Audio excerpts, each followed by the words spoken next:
Hey all, it's Denise, and I'm in my studio today. I'm getting ready to continue on with my storytelling piece, and a couple of things. Let's talk about a couple things first. I've spent probably the last 45 minutes preparing my table with all the supplies that I might need to work on this. I find that when I do that, when I have my supplies gathered, when I have my color palette figured out, and kind of an idea of where I'm going, which I have played with this, it's not anywhere close by, and have put a picture of this on my YouDoodle. I'll link YouDoodle in the description below. And I can go on, because I'm at a point right now where I know what I want to do, but before I do it, I want to test the waters.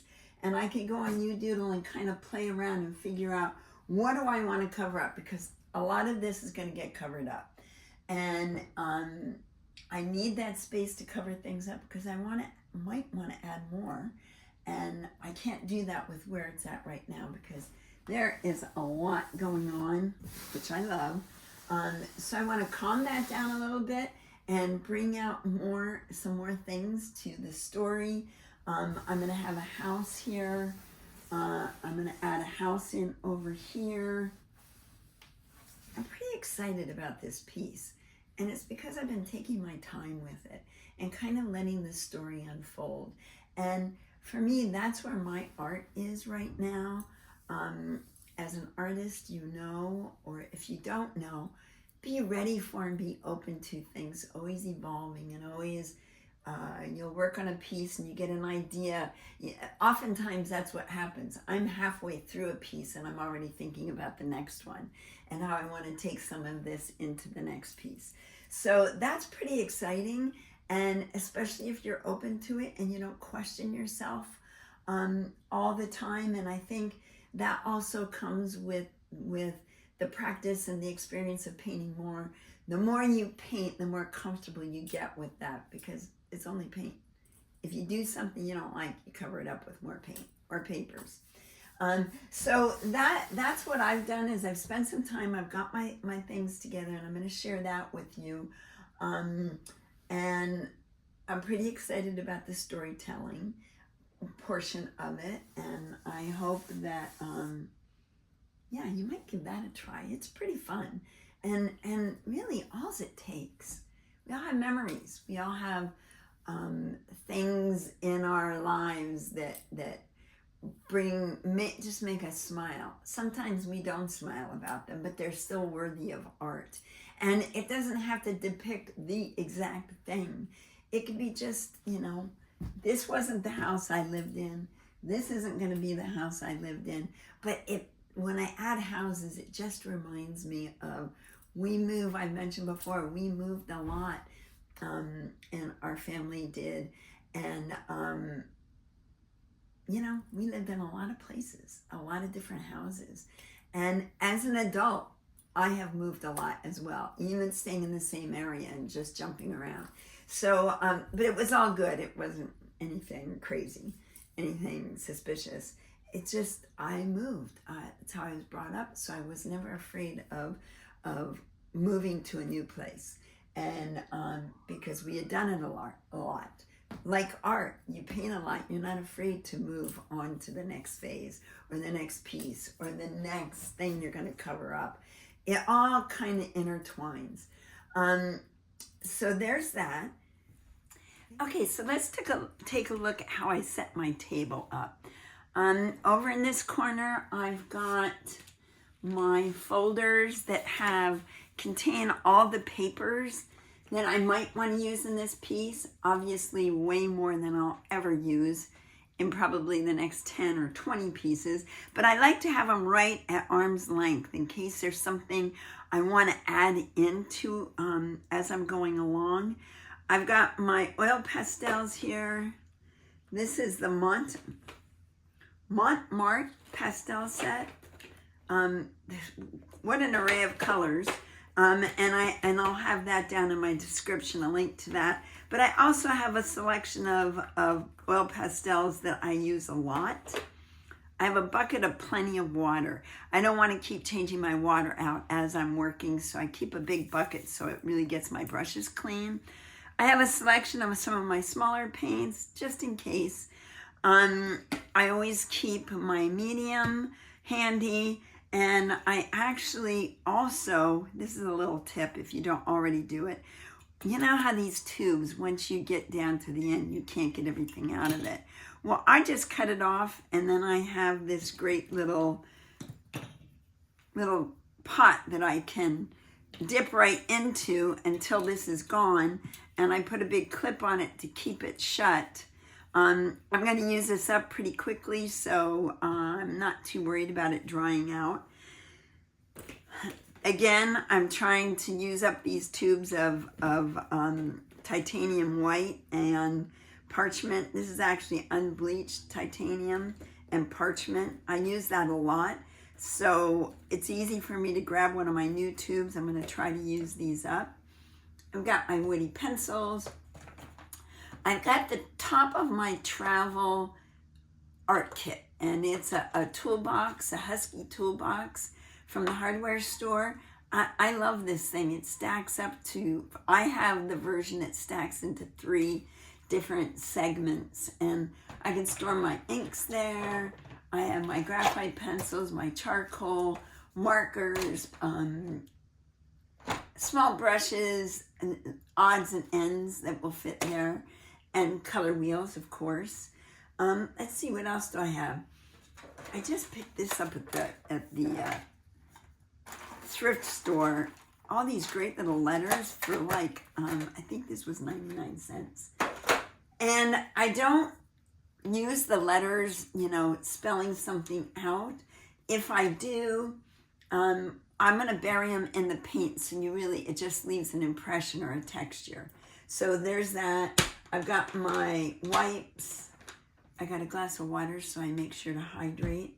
And most importantly, to make things go smoothly, is I have my color chart. And this is a Harmony color chart where you can pick any 4 colors. This works for any 4 colors. Pick 4 colors, mix them all together to get a neutral. And then take that neutral and mix it with this green to get that. And then mix that with white to get that. And then mix this with black to get that. And I go through on each one of these. I take the bronze yellow, mix it with this mother color to get here. And again, here to get white, here to get with black. And I could do that with each of these colors. So it's already a good color palette, but it's a gorgeous, it's just really a beautiful, creates a really beautiful palette that will harmonize because you've mixed all these colors together. All of these colors are in each one of these, so they automatically harmonize. So you can figure out your color palette before you get started painting. It's a game changer for me. It's a game changer because I'm not constantly trying to mix paints to get something. I don't know what I'm doing. So I got my color palette, and I actually have a couple of videos I'll link down in the description on doing a color harmony palette. They're super fun, and I think I also have charts. It links to charts that you can print out for that as well. So here I've got, and I'm using Nova Color. While this isn't green gold, it will get me there if I mix it with this. This is a bronze yellow on my chart, but I'm using a yellow ochre along with the raw sienna. So between the 2 of those, I can get close to that. This is my burnt sienna here, but the Venetian red matches it pretty good in the Nova Color. And then I have a golden phthalo blue that is going to get pretty close to this, although I love that color. And that is a greenish blue in just the Amsterdam acrylics. So I've got my 4 colors here. And my whites, I do have a little bit of bright aqua if I want to add that in.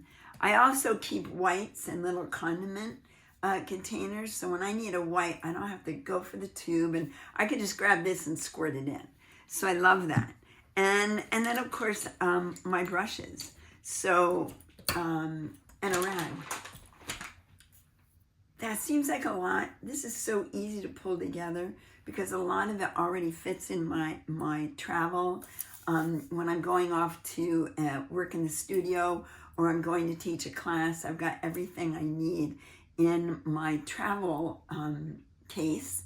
And so this is how I set up my table, and it makes painting so much easier and so more fluid. You can just get into what you're doing, put a podcast on, get lost in it, book on tape, get lost in it, and just be prepared for anything that comes up. I think that's it, what I wanted to say about storytelling. But I also want to share my setup here. And this is my easel.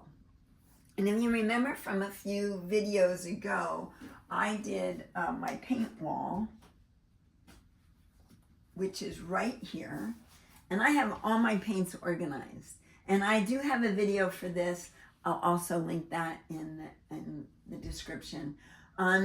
This makes my life so much easier.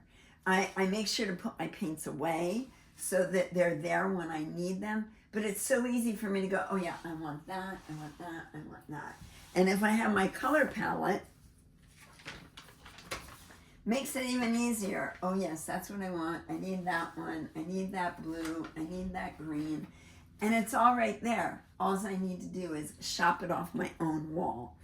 So if you can see, so this is the easiest thing to do. This was just, it wasn't even an IKEA cube unit. I think it was just a little cube unit. I may have gotten it off of Amazon. I don't remember. It's really great. It gives me little storage spaces for things that I'm working on when I have a painting up here. I have books here, and these books are all books that I obviously have really torn into. They're all books that, you know, I cut pages out of them. I tear pages out of them, and how handy to have them right here while I'm working on a piece. So, and all I did for this is I took a piece of 1x1 wood and clamped it, used C-clamps on it to clamp it on either end. Now this bookshelf is 4 feet wide, so I can work on anything that is a 48-inch and taller. I also built these shelves which house a lot of my art, but I can take these off. And then I have an easel here. I can work on pieces right here on this shelf, which I really like because oftentimes I know I work on the table a lot, mainly for ease of seeing what I'm doing for my YouTube channel. But having this shelf here, I like to work vertical, where I can stand back and take a look at my art. I can't always do that when I'm working flat. But anyway, so everything is right here. I've got books to tear into. I've got my paints. And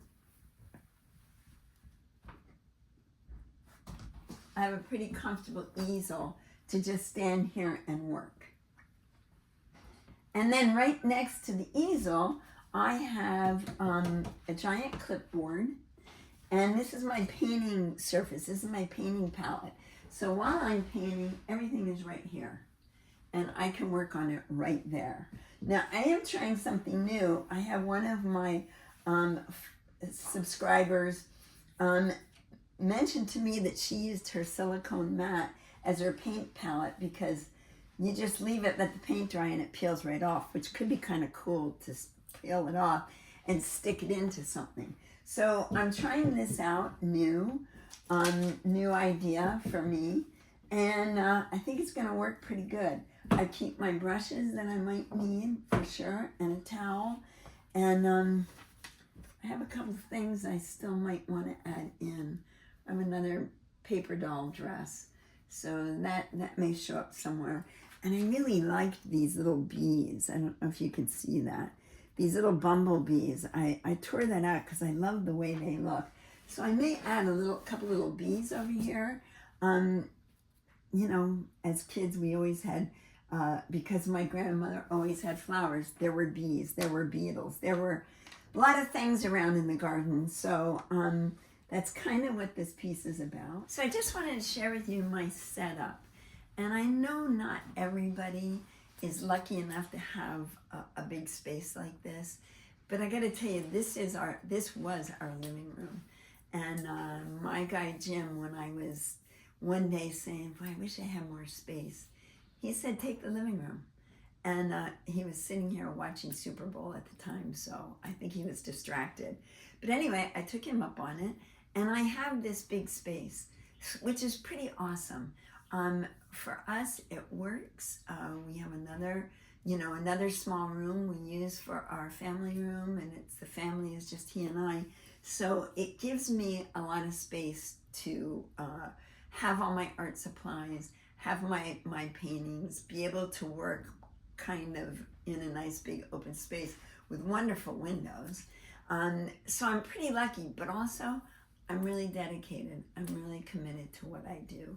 So sometimes that's the missing element, is people are afraid to take that step to, do I give up this room so I can have an art studio? And I say yes. If it's important to you, if you really, really want to dive in deep, I think it's really important.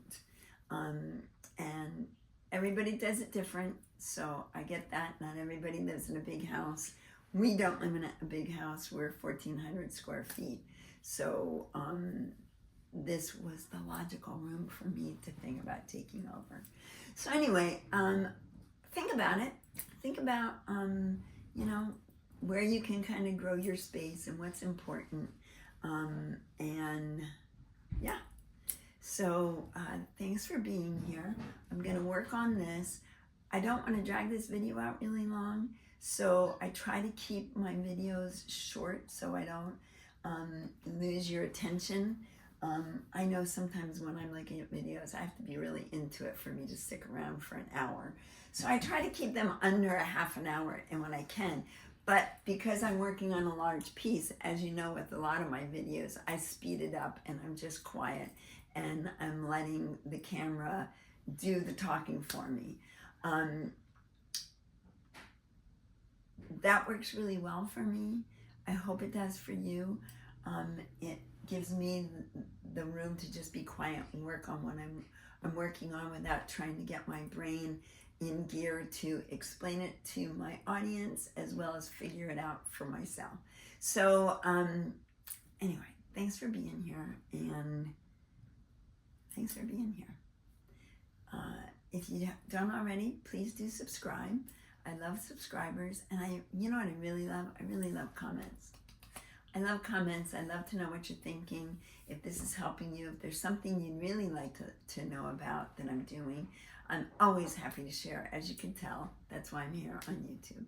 So I will see you, probably the next time I see you, I will actually be doing the negative painting on this piece, so I can empty some space to add some more.